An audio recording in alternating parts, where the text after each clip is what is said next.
En las bulliciosas calles de Atenas, bajo la sombra del majestuoso Partenón, un hombre caminaba descalzo, envuelto en una túnica simple, sin signos de riqueza ni de poder. Este hombre no necesitaba títulos ni honores para ser escuchado. Se llamaba Sócrates, y aunque no poseía más que sus palabras, sus ideas serían capaces de transformar el pensamiento humano para siempre. Sócrates no había nacido en la opulencia. Era hijo de un escultor llamado Sofronisco y de Fenareta, una partera. Desde joven vivió en la humildad, pero algo en su espíritu lo hacía diferente a los demás. No buscaba riquezas ni posiciones políticas. Lo único que le obsesionaba era el conocimiento, o más bien, la búsqueda de él. Sócrates repetía a menudo: solo sé que no sé nada. Y en esa sencilla afirmación revelaba la profundidad de su pensamiento. Era un hombre que no pretendía tener respuestas, sino que vivía para hacer preguntas, algo que lo llevaría a cuestionar las bases mismas de la sociedad ateniense. Se paseaba por el ágora, el centro de la vida ateniense, y se acercaba a cualquiera dispuesto a escucharlo, sin importar su estatus social. No le interesaba si la persona era un comerciante, un noble, un soldado o un esclavo. Todos, para él, tenían el potencial de la virtud y el conocimiento. Habla para que yo te conozca, les decía, convencido de que a través del diálogo y las preguntas, uno podía descubrir la verdad sobre sí mismo y sobre el mundo. Comenzaba con una pregunta inocente, pero a medida que el diálogo avanzaba, sus interlocutores se encontraban desarmados ante sus cuestionamientos.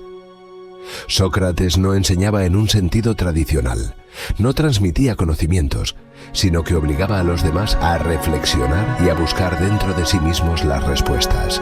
Decía: yo no puedo enseñar nada a nadie, solo puedo hacerles pensar. Sus enseñanzas giraban en torno a la virtud, el bien y la justicia. Para Sócrates, la virtud era el conocimiento y el mal era el resultado de la ignorancia. Nadie hace el mal voluntariamente, solía afirmar. Creía que si las personas conocieran realmente el bien, lo elegirían por encima del mal, y que las acciones incorrectas se debían a una falta de comprensión más que a la maldad intrínseca. Esto lo llevó a una convicción central en su enseñanza: la búsqueda del autoconocimiento. Conócete a ti mismo, les repetía una y otra vez a sus discípulos. Para Sócrates, todo conocimiento debía comenzar por uno mismo, por la reflexión interior y el reconocimiento de la propia ignorancia. A menudo, Sócrates afirmaba que no sabía nada.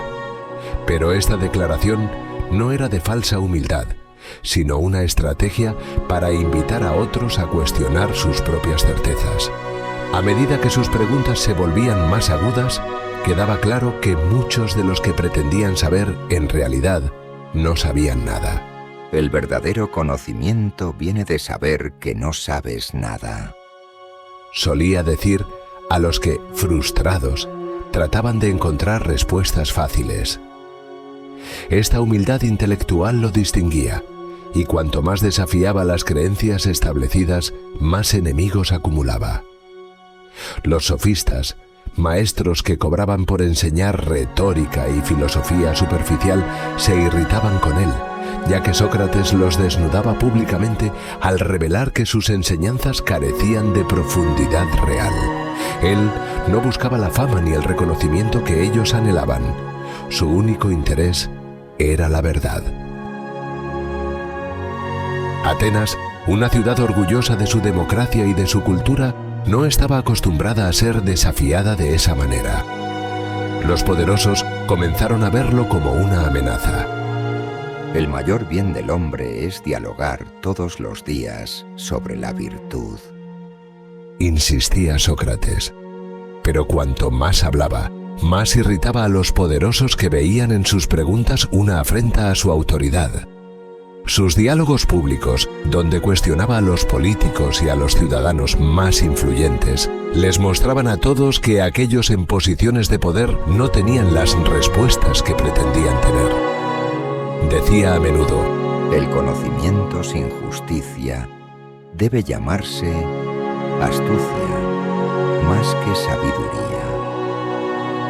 Una crítica sutil, pero devastadora, hacia aquellos que usaban su posición sin verdadera integridad. En el año 399 a.C. fue acusado de corromper a la juventud ateniense y de no respetar a los dioses de la ciudad. Durante el juicio, Sócrates tuvo la oportunidad de defenderse, pero en lugar de tratar de salvarse, habló con la misma convicción con la que había vivido. No os enfadéis, hombres de Atenas, si os digo la verdad. Les dijo a los jueces. No buscaba evitar la muerte, sino defender su derecho a cuestionar y a pensar libremente. A sus acusadores les recordó que su misión era un servicio divino. El oráculo de Delfos me dijo que era el hombre más sabio, porque yo era consciente de mi ignorancia. Los jueces, irritados por su desafío y por su negativa a inclinarse ante ellos, lo condenaron a muerte.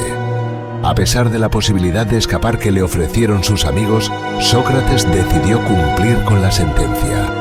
Consideraba que desobedecer las leyes de la ciudad sería traicionar sus propios principios. Es mejor sufrir una injusticia que cometerla, explicó a sus discípulos, y así aceptó su destino con serenidad, mostrándoles que la justicia y la virtud siempre deben prevalecer incluso sobre la vida misma. No es vivir lo importante, sino vivir correctamente, les dijo en su última lección sobre cómo la virtud estaba por encima del miedo a la muerte. Pasó sus últimos días en la cárcel, rodeado de sus discípulos más cercanos. A pesar de su inminente muerte, Sócrates continuaba enseñando. El alma inmortal viaja hacia su destino, les dijo, tranquilo ante el pensamiento de su propia muerte. En su conversación final, antes de beber la cicuta, habló de la inmortalidad del alma y de cómo la muerte no era el fin, sino el principio de un nuevo camino hacia la verdad. Sócrates bebió la cicuta con calma, sin miedo, sabiendo que su legado no moriría con él. Aunque no dejó ni una sola línea escrita, su sabiduría ha perdurado a través de los siglos. Sus discípulos, especialmente Platón, documentaron sus enseñanzas, permitiendo que su voz resonara en los siglos venideros. La única cosa que sé es que no sé nada. Sigue siendo un recordatorio atemporal de que la búsqueda de la verdad nunca tiene fin. La muerte puede ser el mayor de los bienes, reflexionaba Sócrates antes de su partida final, seguro de que la búsqueda de la verdad y la virtud continuarían, incluso más allá de la vida.